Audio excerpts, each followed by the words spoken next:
Shalom saudara-saudara yang dikasihi Tuhan, jumpa kembali di channel YouTube saya. Apa kabar saudara-saudara? Saya terus berharap Bapak Ibu tetap dalam keadaan sehat dan terus diberkati oleh Tuhan. Amin. Nah, kesempatan ini seperti biasa saya hadir menjumpai saudara-saudara untuk terus bersama-sama kita akan mendengarkan kesaksian dari orang-orang yang sebelumnya tidak percaya kepada Yesus Kristus menjadi percaya kepada Yesus Kristus sebagai Tuhan dan Juru Selamat. Dan di dalam video ini, saudara-saudara, seorang muslimah yang menganggap bahwa gereja itu adalah tempat haram, tapi sungguh anehnya saudara-saudara, dia bisa masuk ke dalam gereja. Nah, kita percaya bahwa semua karena pekerjaan Roh Kudus, pekerjaan Tuhan sendiri yang mau memanggil, yang mau menjamah dia menjadi percaya kepada Yesus Kristus. Nah, akhirnya saudara-saudara, seiring perjalannya waktu, ia lalu kemudian memutuskan untuk terima Yesus sebagai Tuhan dan Juru Selamat. Dan setelah menjadi percaya, ada banyak tantangan yang dihadapi, bahkan ia pernah sakit dan dijamah oleh Tuhan Yesus, disembuhkan oleh Tuhan Yesus, sehingga saat ini ia semakin kuat, semakin teguh di dalam Tuhan, semakin sungguh-sungguh di dalam Tuhan. Ya, sungguh sesuatu yang luar biasa, saudara-saudara. Ia sudah terima Yesus sebagai Tuhan dan Juru Selamat. Ia sudah diselamatkan dan ia sudah memperoleh hidup yang kekal. Nah, kiranya dengan kesaksian ini boleh menjadi berkat bagi kita sekalian. Selamat menyaksikan. Saya bernama Nur Azizah.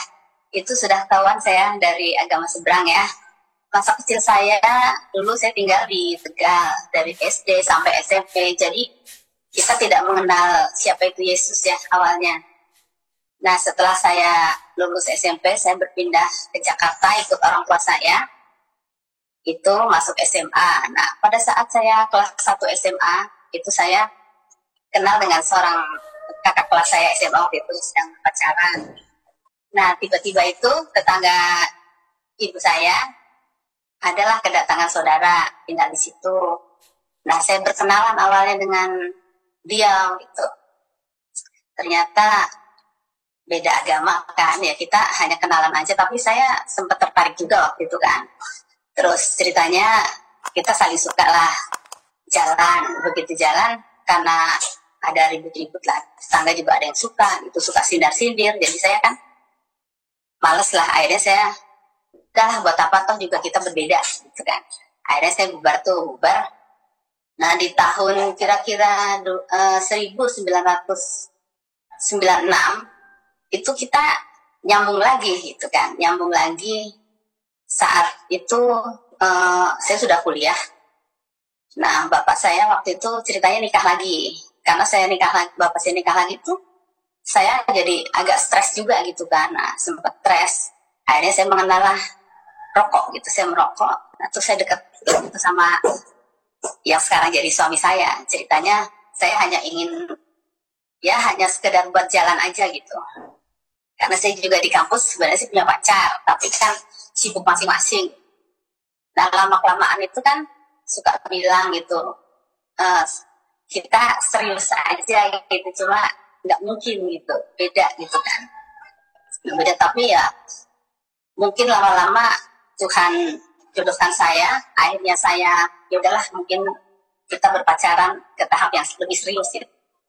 Nah, setelah ke tahapan yang lebih serius, itu saya tahun 96 itu, ayo kamu kalau mau sama aku coba kita ke gereja. Nah, saya ikut tuh ke gereja, tapi ngambang hati saya walaupun masuklah saya ke gereja ibadah tuh hari Minggu, itu saya sempat dalam hati saya begini, ya Allah, kok saya masuk ke tempat seperti ini gitu kan, yang dulu itu saya haramkan gitu kan. Tapi ya sudahlah, saya terus berjalan gitu, akhirnya kita serius. Nah, saya dikenalkanlah sama orang tuanya pacar saya itu ke Jogja.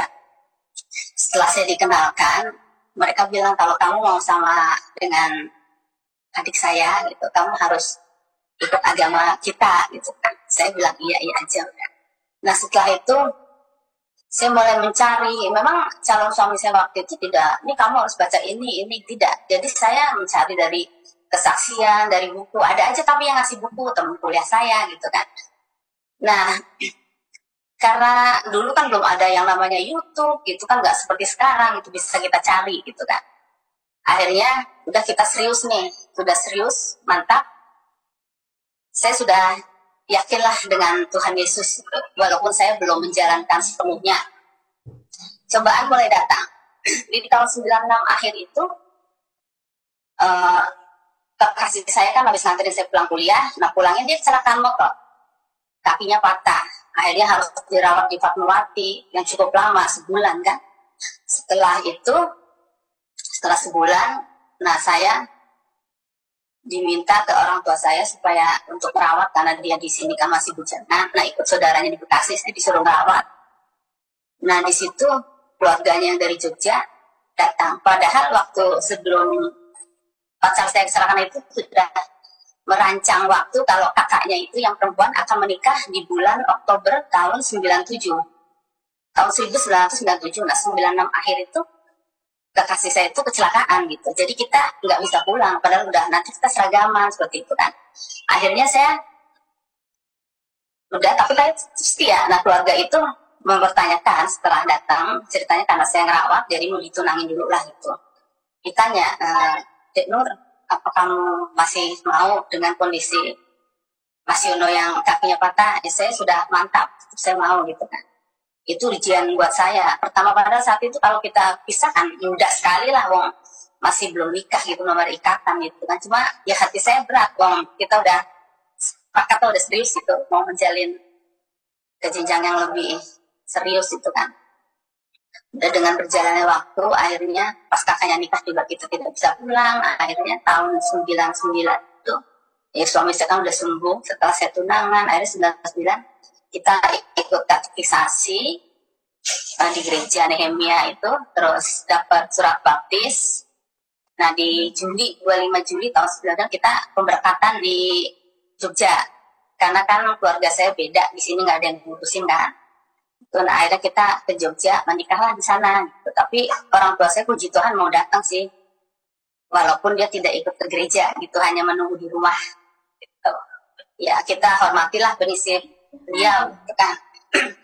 Nah karena saya waktu itu 19 saya masih kuliah, belum selesai, jadi saya tidak menginginkan anak dulu gitu. Tapi ternyata di tahun 2001 itu saya hamil.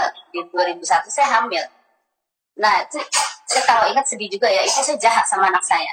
Saya waktu itu hamil, tapi saya bilang begini, Tuhan saya nggak menginginkan ini anak karena sebelum kuliah gitu.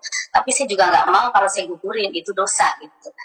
Jadi ceritanya saya ada masalah tuh di kandungan, saya ngeflek itu, saya periksa ke dokter, kata dokter dikasih ini Bu, ini harus pakai penguat, harus bed rest. Tapi karena saya memang tidak menginginkan anak, jadi obat-obatan itu, vitamin ataupun penguat kandungan tuh nggak saya minum.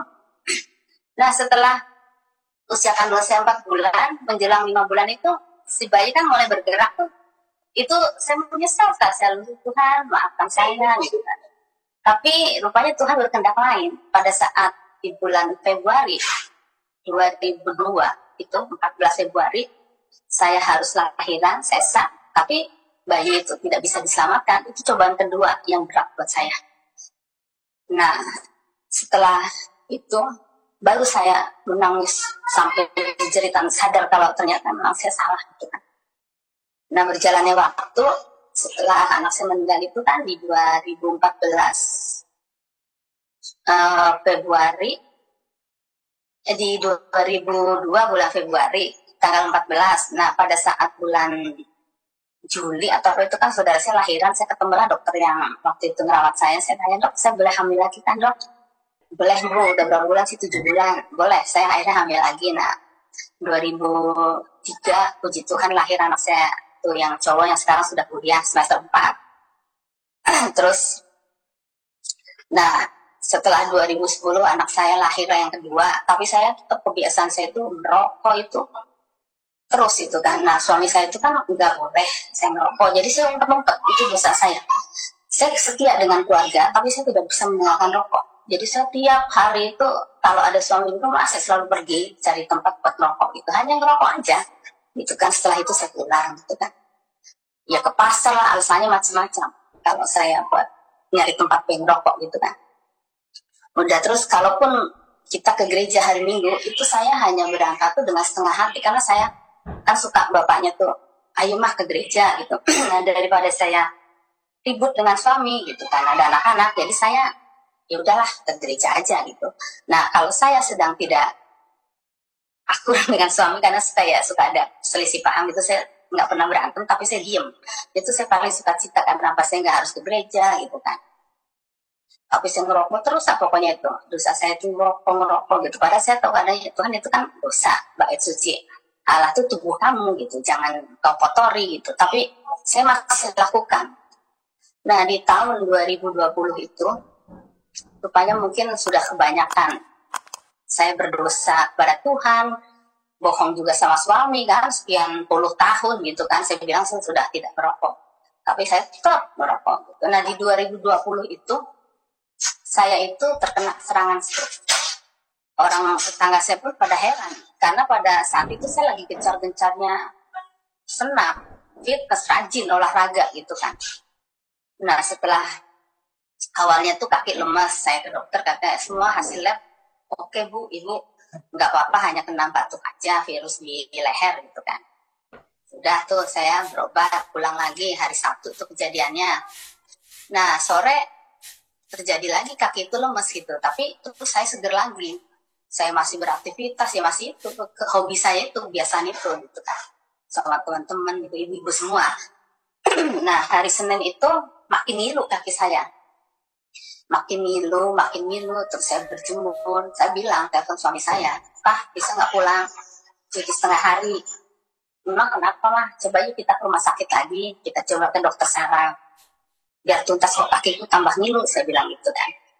Nah, setelah itu diperiksa, hasil CT scan pun masih cenderung bagus, makanya dokter itu bilang, Ibu harus bed rest di rumah, tapi harus bed rest. Tapi saya memang orangnya nggak bisa diam ya, jadi masih ngapa-ngapain. Nah, hari Selasa, malam Rabu itu saya setengah digendong kamar mandi.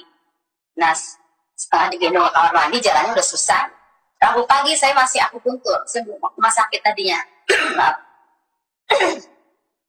Aku puntur, nah kata yang aku itu bilang begini, Ibu, ini Ibu udah kena stroke, bukan gejala lagi gitu kan.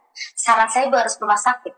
Nah, akhirnya saya ke rumah sakit di dekat daerah saya, sudah tuh dirawat. Nah, masuk ruangan itu 7 hari, di sana tuh makin berkelanjutan. Saya yang pipinya mulai narik, gitu, ini agak ini, terus mulut agak mengeng sedikit gitu kan, tangan lumpuh gitu. Nah, setelah 7 hari dirawat lah, kisah singkat ceritanya saya 7 hari di rumah sakit, saya pulang itu kira-kira tanggal 20-an Februari lah 2020 saya pulang. Maret itu kan terus akhirnya ada COVID, PSBB kan, Maret itu PSBB, jadi saya berada di rumah. Nah, karena saya di rumah, saya juga istilahnya jalannya susah gitu kan. Nah, disitulah saya suka nonton ini YouTube-nya Pak Franky, kesaksian-kesaksian yang menguatkan saya gitu kan. Terus saya juga baca firman Tuhan gitu kan. Nah, terus dari situ saya mungkin diubahkan Tuhan hatinya. Nah, suatu saat itu kemarin saya tahun 2022 itu juga bulan apa ya, sudah mau akhir lah, sebelum Desemberan. Itu saya pas akupuntur, karena yang akupuntur juga orang gereja ya, jadi saya suka curhat gitu. Saya tanya, Pak, sekarang kalau ke gereja itu harus daftar dulu ya lewat link gitu? Oh enggak Bu, sekarang udah bisa gitu kan, langsung. Nah, tuh pulang dari situ, setelah saya akupuntur, pulang dari situ saya langsung bilang, kalau nggak salah tuh hari Jumat, Nak, saya bilang gitu, besok Minggu kita ke gereja. Emang harus mah, kata anak saya, harus itu kan. Nah, selama ibadah itu, karena COVID itu kan ibadah lewat Zoom, jadi saya tidak pernah sekalipun saya ibadah, apalagi lewat Zoom gitu kan. Nah, semenjak itu terus saya bilang, ayo besok kita hari Minggu ke gereja. Memang harus ya Mas, harus, untuk saat ini harus. Nah, itu saya ke gereja tuh kayak ringan banget jalan saya, nggak ada yang menghalangi, saya jalan terus sampai gereja. Begitu masuk saya duduk di dalam, agak dekat mimbar, agak bangku ketiga lah dari depan itu dari pertama aku memuji Tuhan itu saya nangis terus, itu air mata tuh keluar tanpa bisa saya bendung, nggak tahu keluar sendiri. Terus karena kita pakai masker jadi kan kiri kanan depan belakang tidak melihat karena kan pakai masker. Cuma hati saya ya saya ingat dosa-dosa saya selama ini gitu kan, ingat jahatnya saya gitu kan. Terus Tuhan ingat kebaikan Tuhan karena saya bersyukur sekali Tuhan masih kasih kesempatan saya bernafas hingga saat ini. Dari saya stroke yang lumpuh separuh gitu kan, sampai saya bisa jalan, gitu. Orang-orang pun bisa heran gitu, ibu kok bisa sembuh total ya? Ya saya bilang, ya saya berobat ke sana ke sini, aku pun tapi ya yang utama nyembuhin tetap Tuhan, saya bilang. Nah dari situ saya mulai diubahkan. Nah kebetulan karena saya sakit, sekarang pun sudah sehat, bisa kemana-mana, saya bisa bawa motor lagi gitu kan.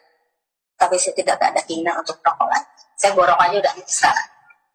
Itu. Nah dulu nih kilas ke belakang lagi waktu saya masih SMA, dulu pernah ada teman bapak saya tuh ngeramal begini, Nur, kamu nanti suatu saat dapat seorang Kristen loh pada gitu. Saya bilang gini, ya nggak mungkin lah Om, kita cari yang seiman gitu kan. Itu bagi saya haram, saya bilang gitu kan. Nah mungkin dari situ Tuhan patahkan kesombongan saya, di situ dicatat saya ternyata jodoh saya malah yang berbeda gitu.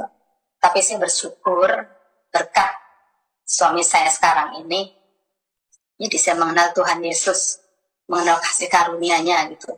Dan dulu saya pernah juga kerinduan saya kalau lihat tuh saya ingin banget dibaptis selam gitu kan, ingin merasakan jamah Tuhan langsung gitu kan, seperti kesaksian-kesaksian saudara-saudara kita yang dari seberang itu kan, ada yang mimpi, ada yang, tapi kalau saya memang tidak diberi mimpi, tapi saya rasakan itu kesembuhan, mujizatnya Tuhan gitu kan.